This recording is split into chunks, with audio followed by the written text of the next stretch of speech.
Anda menyaksikan Kompas Bisnis bersama saya Breman Atenaya, Saudara. Di tengah berbagai tantangan ekonomi, pemerintah menargetkan pembentukan 80.000 koperasi desa merah putih untuk membangun ekonomi desa melalui berbagai unit usaha. Di tengah berbagai tantangan ekonomi yang dihadapi masyarakat desa, pemerintah menginisiasi pendirian 80.000 koperasi desa merah putih.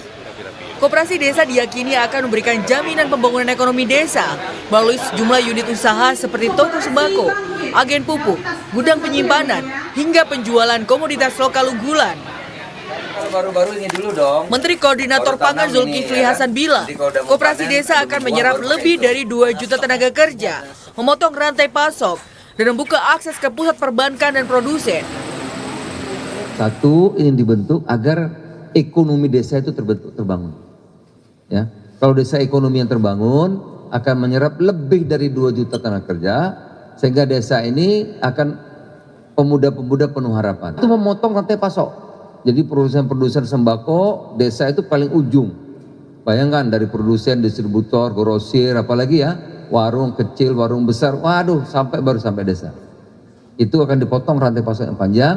Yang berikutnya nanti di desa itu ada pinjol, ada rentenir, ada tengkulak, ini dipangkas. Karena nanti semua melalui koperasi. Sementara itu, kata Wasekjen Asosiasi Pemerintah Desa Seluruh Indonesia atau APDESI Obar Sabarba, koperasi desa merah putih tidak akan melibas usaha masyarakat desa.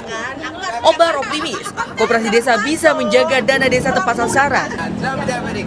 Kami punya cita-cita bahwa berdirinya koperasi tidak boleh melibas istilahnya warung-warung istilahnya masyarakat kita yang sudah berdiri. Tapi berdirinya koperasi di sini adalah untuk memberi layanan supaya jangan sampai terlalu jauh. Koperasi Desa Merah Putih merupakan program inisiatif Presiden Prabowo Subianto yang dituangkan dalam Keputusan Presiden Nomor 9 Tahun 2025 tentang Satuan Tugas Percepatan Pembentukan Koperasi Desa. Presiden menargetkan seluruh koperasi Desa Merah Putih akan mulai beroperasi pada 28 Oktober 2025. Tim Liputan Kompas TV. Meskipun dibentuk untuk mengoptimalkan pembangunan ekonomi desa, studi Selyos menunjukkan penggunaan dana desa untuk pengembangan koperasi desa menimbulkan kekhawatiran perangkat desa. Lebih lengkapnya kita sudah bergabung dengan Direktur Kebijakan Publik Center of Economic and Law Studies atau Selyos Media Wahyudi Askar. Selamat pagi Mas Media. Selamat pagi Mas. Ya, Mas Media, soal studi Selyos soal pembentukan koperasi desa ini kan sepertinya sebagian besar perangkat desa menurut studi Anda ini adalah menolak adanya sumber dana itu diambil dari pinjaman himbara, kemudian juga menolak bahwa dana desa ini menjadi cicilannya gitu ya. Seperti apa temuan Anda, Mas Media? Iya Mas, kami melakukan studi evaluasi dari konsep koperasi desa merah putih hari ini dengan melakukan wawancara langsung dengan perangkat desa dari Aceh sampai Papua. Dan kami menemukan data-data yang saya kira sangat signifikan harusnya menjadi bahan evaluasi bagi pemerintah. Pertama, kami menemukan 76% perangkat desa itu menolak pembiayaan Kopdes merah putih ini melalui pinjaman bank himbara. Kami juga menemukan adanya risiko kebocoran dana, terutama dari dana desa yang mencapai 12% dari dana desa. Ini belum termasuk beragam aspek lainnya di mana 25% perangkat desa khawatir akan merusak ekonomi di desa karena adanya persaingan yang tidak sehat dengan usaha-usaha yang sudah ada. Termasuk juga adanya 35% perangkat desa mencium aroma kepentingan politik di balik pendirian koperasi desa ini. Dan kami juga melakukan estimasi bahwa ini bisa mengancam kebebasan berpolitik juga karena ada instrumentalisasi politik dalam Kopdes Merah Putih ini, dan jika dimobilisasi sebagai kendaraan politik, ketika kami hitung itu potensi pengaruhnya dalam pemilu sangat signifikan karena bisa mengamankan 34-46% kursi legislatif. Jadi ada banyak temuan saya kira yang mungkin bisa dibaca di dalam laporan kami, tapi satu pesan sederhana adalah skema koperasi desa merah putih hari ini masih jauh dari kata ideal. Oke, banyak tadi potensi resiko kebocoran, kemudian ada juga kecurigaan adanya korupsi yang bisa terjadi nantinya, ada juga kuat aroma politis di sana. Namun ketika kita melihat terkait dengan skema pengelolaan operasional dan juga model bisnisnya, Mas Media, kalau menurut Anda ini apakah sebenarnya yang dituangkan dalam Kopdes Merah Putih ini sudah cukup ideal kalau misalnya tadi melihat terkait dengan sumber dananya, kemudian bagaimana sistemnya, dan juga pengelolaan di dalamnya seperti apa, Mas Media? Ya, koperasi bukan ide baru. Bahkan sebelum Indonesia merdeka, koperasi itu sudah digagas. Dan kita tahu Muhammad Hatta menjadi salah satu tokoh nasional yang menggagas koperasi. Tapi pesan Hatta itu sederhana, bahwa koperasi itu gerakan rakyat. Maka pada tahun 1930-an, koperasi di Banda Neira itu betul-betul menjadi gerakan rakyat. Diorganisir oleh masyarakat dan kemudian rantai pasoknya disupport full oleh masyarakat atas inisiatif masyarakat. Tapi pasca Indonesia merdeka, bahkan pada masa Orde Baru, itu koperasi cenderung menjadi agregator politik karena dikendalikan oleh pusat. Jadi skema semacam ini persis sama seperti koperasi unit desa pada masa Orde Baru. Jadi ada peraturan Presiden nomor 18 tahun 98 misalnya, bahwa KUD itu dipaksa untuk mendistribusikan program pupuk pemerintah, benih hasil pertanian, begitu ya. Dan sama dengan Koperasi Desa Merah Putih hari ini. Jadi konsepnya cenderung sentralistis, top down gitu ya, dengan model bisnis bahkan yang dengan skema hari ini yaitu sudah diatur oleh pemerintah pusat. Dan kalau kita belajar dari sejarah ya, kita pernah gagal dengan skema yang sangat top down seperti ini. Nah, ini yang dikhawatirkan karena hari ini banyak perangkat desa itu mengalami kebingungan soal Kopdes ini. Bahkan ada surat dari Kementerian Keuangan bahwa dana desa itu tidak bisa cair kalau tidak ada musyawarah segera dilakukan untuk koperasi desa. Jadi ini sebetulnya sudah mengarah pada perampasan otonomi desa. Karena kepala desa sekarang bingung harus membentuk Kopdes. Dan kalau Kopdes gak segera dibentuk, maka dana desa tidak cair. Jadi ini adalah bentuk intimidasi secara struktural dari pemerintah pusat saya kira. Dan suara-suara dari perangkat desa ini tidak kami ubah sedikit pun. Karena kami melakukan data primer. Karena mereka juga takut untuk menyampaikan kepada pemerintah. Mereka juga takut untuk menyampaikan kepada publik kegelisahan-kegelisahan hari ini yang ada di desa. Gitu. Oke, ini kan Kopdes memang tadi seperti Anda sampaikan sepertinya benar-benar top down gitu ya. Ada arahan dari pusat dan harus dilaksanakan. Nah, ketika memang kemudian Koperasi Merah Putih ini tidak bergerak dari masyarakatnya sendiri, kemudian tadi istilahnya adalah instruksi ya, bukan ide dari masyarakat sendiri. Bagaimana Anda melihat ke depannya? Apakah memang tadi kemudian nanti otonomi dana desa menjadi terganggu, mereka juga tidak bisa leluasa untuk menggunakan dana desa mereka untuk mengembangkan desa mereka sendiri dengan keperluan mereka sendiri sebenarnya? Ya, dari data yang kami temukan, 36% perangkat desa itu sudah mengatakan bahwa mereka tidak pernah merasa punya kemerdekaan untuk mengelola dana desa mereka. Artinya hari ini sudah banyak terjadi kemerdekaan dari desa untuk mengelola sendiri itu tidak bisa dilakukan. Nah, hari ini kemudian ketika Koperasi Desa Merah Putih dibentuk secara top down begitu ya, maka risiko yang paling signifikan itu adalah pertama, pergeseran fokus pembangunan yang ada di desa. Jadi potensi shifting dana desa itu besar sekali karena di surat Kementerian Keuangan bahkan disebutkan bahwa dana desa digunakan untuk pembiayaan awal koperasi desa. Artinya ada shifting dana desa yang sangat signifikan yang kemudian bisa mengurangi dana-dana yang sebelumnya diperuntukkan untuk infrastruktur publik. Bahkan kami menemukan pernyataan dari perangkat-perangkat desa bahwa dana posyandu itu sudah mulai akan dikurangi karena akan fokus kepada Kopdes dan seterusnya. Sama satu lagi Mas, skema pembiayaannya, karena ini akan dibiayai oleh Bank Himbara. Dan kita tahu bahwa selama ini rasio kredit bermasalah, non-performing loan itu juga meningkat di sektor produktif, termasuk juga di koperasi.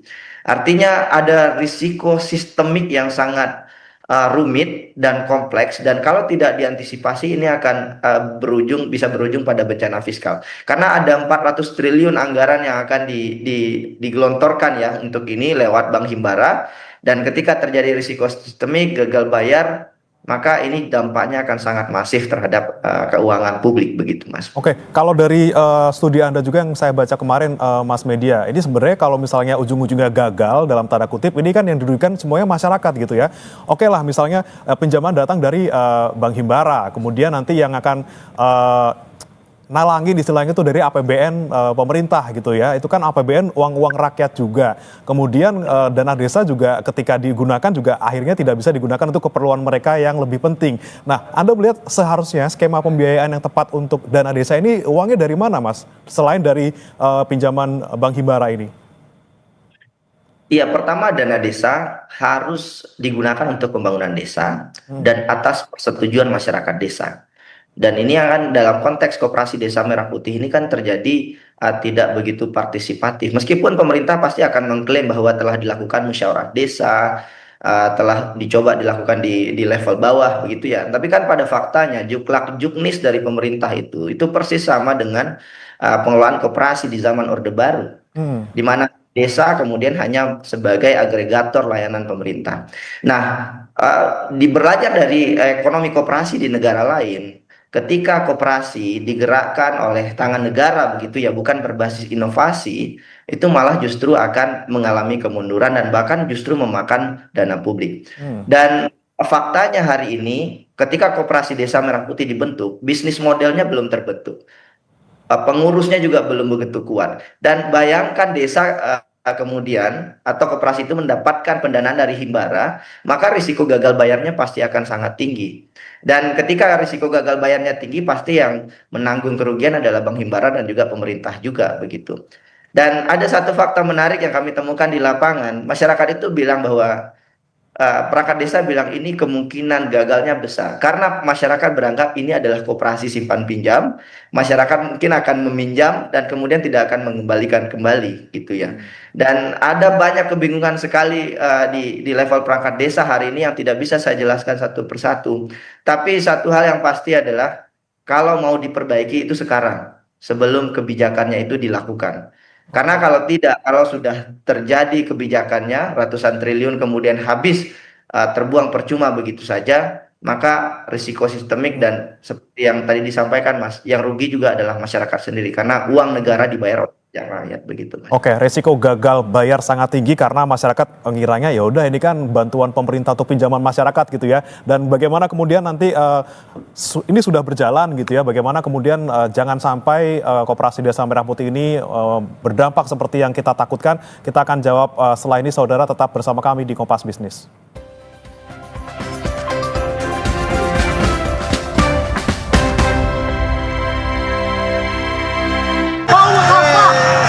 Sebenarnya kita ini Prima Natenaya dan juga masih bergabung bersama kami Direktur Kebijakan Publik Center of Economic and Law Studies atau Celius, Mas Media Wahyudi Askar.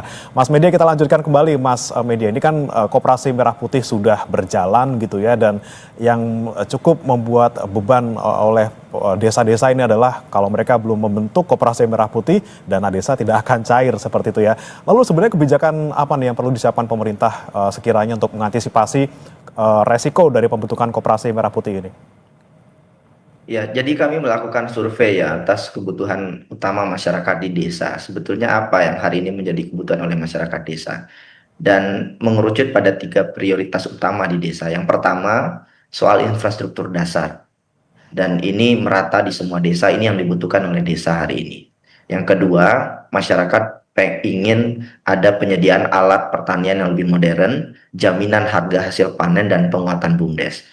Nah, sebetulnya kalau kita lihat prioritas utama di desa ini, masyarakat desa itu ingin agar dana desa kemudian disalurkan dan kemudian mereka memiliki kebebasan untuk menggunakan dana desa itu. Tapi ini kan tidak terjadi karena ada banyak sekali tidak hanya Koperasi Desa Merah Putih ya, tetapi juga program-program lainnya yang digagas oleh pemerintah pusat dan harus dilakukan oleh pemerintah desa. Meskipun tidak semuanya dibutuhkan oleh masyarakat desa. Jadi menurut hemat saya yang perlu dilakukan adalah keberpihakan negara pada koperasi tapi dengan cara yang benar.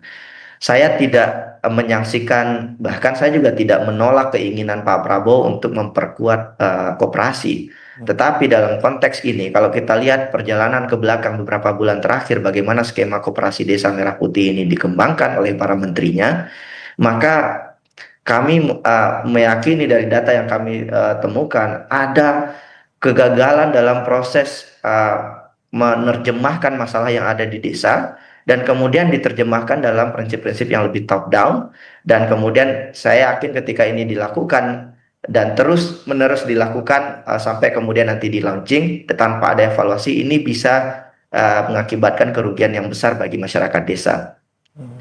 Apa langkah konkretnya? Saya kira ada banyak sekali regulasi afirmatif yang bisa melindungi ruang pasar koperasi yang bisa dilakukan.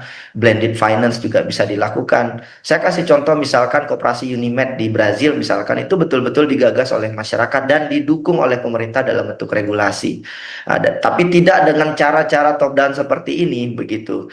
Terutama dengan menggunakan instrumen-instrumen regulasi, bahkan termasuk memaksa begitu ya dengan instrumen dana desa. Sama satu lagi, kerjasama dengan BLK. Jadi kami menemukan bahwa lapangan kerja yang paling dibutuhkan di desa, dan kalau bisa bekerja sama dengan BLK dengan cara-cara yang lebih baik, mendampingi koperasi, maka itu jauh lebih efektif untuk mengembangkan koperasi.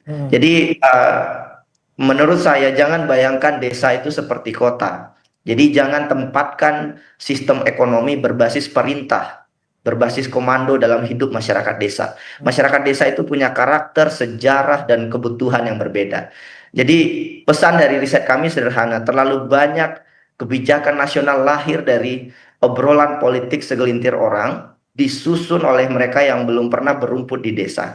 Jadi saran saya bagi pengambil kebijakan, terutama di level pusat hari ini, balik lagi ke masyarakat, temui lagi kepala desa ya yang saya maksud, bukan asosiasi-asosiasi kepala desa yang belum tentu mencerminkan suara-suara dari desa. Balik lagi ke desa, jelaskan bagaimana si desa dikelola dan dengarkan masukan dari masyarakat. Jadi tidak perlu terburu-buru bahkan. Karena ketika kebijakan dilakukan terburu-buru dan nominalnya itu triliunan rupiah, maka ketika itu gagal dan uang negara sudah habis, maka itu bisa bermasalah. Jadi kalau memang kerangka dasar dari koperasi desa merah putih ini masih dipaksakan, maka bisa ditunda atau bahkan bukan bisa dibatalkan juga, karena itu bukan aib juga, bukan kegagalan juga, tapi keberanian dari pemerintah secara intelektual untuk mengelola negara ini dengan benar, dengan prinsip sains berbasis data. Begitu Mas Bang. Oke, belanja masalahnya dulu baru kemudian menawarkan solusi ya. Kita bicara langsung dengan kepala desa di masing-masing desa di Indonesia untuk menemukan apa sih yang sebenarnya mereka butuhkan. Tapi kalau dari studi Anda juga nih Mas Media, ini kan ada 36% katanya yang bilang bahwa sebenarnya masalah utama yang mereka hadapi di desa adalah sebenarnya lapangan pekerjaan. Memang dari Pak Zulhas bilang Kopdes Merah Putih ini menawarkan sekian juta, 2 juta kalau nggak salah ya, kalau misalnya saya salah mohon dikoreksi, bisa menyediakan tenaga kerja sekitar 2 juta lapangan pekerjaan. Kalau Anda melihatnya seperti apa Mas? Kalau di Kopdes Merah Putih sendiri ketika nanti prakteknya di lapangan, apakah betul bisa menyerap tenaga kerja terkait dengan Kopdes Merah Putih ini? Ketika kita lihat juga kalau di desa ini kan tentunya berbeda dengan di kota gitu ya, untuk dari segi SDM dan juga kemampuannya. Ya, kami jelaskan dengan detail ya bahwa lapangan kerja menjadi sebuah persoalan. Tapi apakah koperasi desa merah putih ini jadi solusi? Ini yang perlu jadi pertanyaan banyak pihak ya. Karena begini, ketika kita melihat kondisi yang ada di desa hari ini, itu karakter desa itu berbeda antara satu desa dengan yang lain. Nah, skema Kopdes Merah Putih ini kan relatif seragam ya, bahkan hanya dibatasi beberapa sektor tertentu. Jadi ketika skemanya itu sudah tidak inklusif dan partisipatif, otomatis tidak akan berbasis kebutuhan masyarakat desa. Sehingga lapangan pekerjaan yang terbuka dari inisiatif Koperasi Desa Merah Putih ini juga tidak akan signifikan. Saya paham bahwa semangatnya adalah koperasi dari desa, koperasi dari bawah, begitu ya. Tapi kan tidak selalu lewat intervensi secara top down seperti ini, begitu ya. Kalau bicara koperasi, dari survei yang kami lakukan adalah yang dibutuhkan itu oleh koperasi hari ini adalah pendampingan, peningkatan pelatihan dan pembukaan pasar. Itu yang harus dilakukan oleh pemerintah hari ini. Jadi bukan dengan kemudian mengumpulkan masyarakat desa, lakukan ini, lakukan A, B, C, D, E, kemudian berbasis perintah. Dan ini sudah sistem ekonomi yang ditinggalkan di banyak negara. Di banyak negara manapun ekonomi koperasinya tidak tersentralisasi dan top down seperti ini, tapi betul-betul digerakkan oleh masyarakat. Itu kenapa kooperatif itu basis katanya itu gotong royong. Dengan melihat SOP pemerintah Juklak Juknis hari ini di Koperasi Desa Merah Putih itu nggak ada sama sekali nilai gotong royongnya. Hmm. Jadi ini yang sebetulnya eh, saya nggak ingin menyampaikan ini atas dasar tanpa data ya, tapi ini yang disampaikan oleh kepala desa begitu. Dan masih ada ruang bagi pemerintah untuk mengevaluasi, masih ada beberapa bulan sebelum di launching. Mudah-mudahan pemerintah memikirkan hal ini gitu. Oke, berarti memang kalau menurut Anda Mas Media sendiri untuk menyerap tenaga kerja ini sendiri juga masih agak jauh nih ya terkait dengan Kopdes Merah Putih ini? Ya, karena skemanya sama dengan KUD zaman Orde Baru ya. Jadi hanya akan menjadi agregator layanan publik pemerintah, begitu ya. Sehingga malah tadi seperti yang saya sampaikan tadi ada kemungkinan unit usaha yang sudah ada itu bisa tergantikan oleh koperasi desa yang baru ini. Nah, ini yang harus dipikirkan juga oleh pemerintah begitu. Terus anggapan bahwa oke, koperasi bisa mengurangi tengkulak begitu. Ini juga perlu dilihat lagi. Kalau bermain ke desa, jalan-jalan ke desa, kita akan tahu bagaimana cara kerja tengkulak itu. Nah, ketika Koperasi Desa Merah Putih kemudian muncul, bisnis modelnya juga belum benar, sedangkan ada paksaan untuk membayar cicilan, begitu ya. Maka bukan tidak mungkin justru Koperasi Desa Merah Putih ini justru malah berkamuflase, berubah menjadi tengkulak baru. Jadi orang-orang baru, tengkulak baru di daerah yang kemudian bisa memicu rente tersebut. Karena mereka punya power yang lebih besar dibandingkan yang lain. Jadi hal-hal seperti ini harus diidentifikasi dengan baik, didiskusikan dengan perangkat desa begitu ya. Dan masih ada waktu untuk mendiskusikan ini. Undang ahli-ahli koperasi terbaik negeri ini, ajak mereka berbicara, kemudian mereka bisa kemudian memberikan masukan terhadap pengembangan koperasi di Indonesia. Dan satu lagi, dengarkan kepala desa. Dengarkan kepala desa. Oke, baik.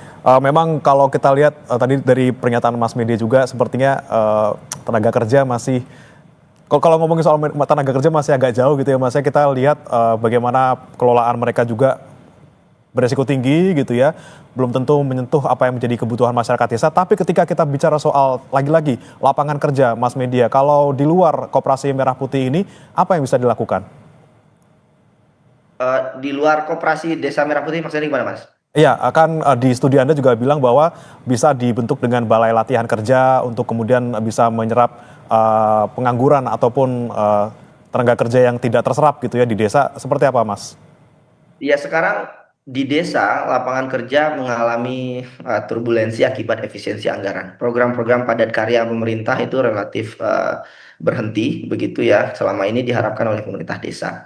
Nah, pembukaan lapangan kerja yang baru ini juga nggak mudah begitu ya. Tapi ada satu institusi yang sebetulnya aset pemerintah itu sudah ada dan cenderung berjalan di tempat hari ini yaitu BLK, Balai Latihan Kerja. Nah, kalau Balai Latihan Kerja ini dikolaborasikan dengan koperasi-koperasi yang ada. Kalau BLK ini kan milik pemerintah ya. Jadi yang diintervensi itu jelas gitu. Nah, ketika ini dikolaborasikan dengan koperasi, ini potensi penciptaan lapangan kerjanya jauh lebih baik dan lebih besar. Jadi kami menghitung saat ini ada 7,28 juta orang pengangguran ya.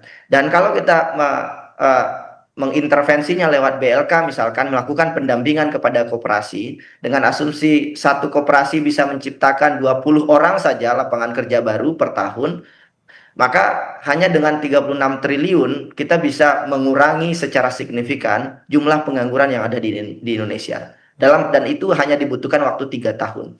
Dan kalau ini dilakukan dengan benar, itu sebetulnya APBN kita jauh lebih efisien dan penciptaan lapangan kerja di desa itu juga lebih tepat sasaran. Karena seperti yang saya sampaikan tadi, koperasi di desa yang dibutuhkan oleh mereka hari ini adalah penguatan kapasitas SDM-nya, dan yang kedua pembukaan pasar. Dan aspek ini bisa diintervensi oleh pemerintah dengan baik. Jadi tanpa kemudian harus melakukan kebijakan-kebijakan yang ambisius gitu ya, membentuk koperasi desa yang baru yang kemudian juga kita akan mengulang masalah yang sama. Bisa jadi koperasi desa yang baru ini juga belum tentu bisa berkembang. Karena koperasi yang mau mati pun juga tidak pernah didukung oleh pemerintah. Ini kan tidak fair begitu, Mas. Oke, masih ada waktu sekitar 1 bulan ya Mas ya sebelum diluncurkan, mungkin bisa dievaluasi lagi, ngobrol lagi dengan pihak desa apa yang mereka butuhkan supaya Kopdes Merah Putih ini kalau memang nanti berjalan benar-benar sesuai kebutuhannya dengan apa yang masyarakat desa butuhkan. Terima kasih Mas Media sudah bergabung bersama kami di Kompas Bisnis. Selamat pagi, salam sehat. Selamat pagi, Mas. Salam sehat. Saudara jangan beranjak, kami akan kembali dengan informasi lainnya terkait dengan pantai yang masih menjadi salah satu favorit warga mengisi libur panjang seperti di Pantai Ancol, Jakarta yang Senin pagi ini sudah ramai wisatawan yang memanfaatkan libur panjang Idul Adha. Sesaat lagi.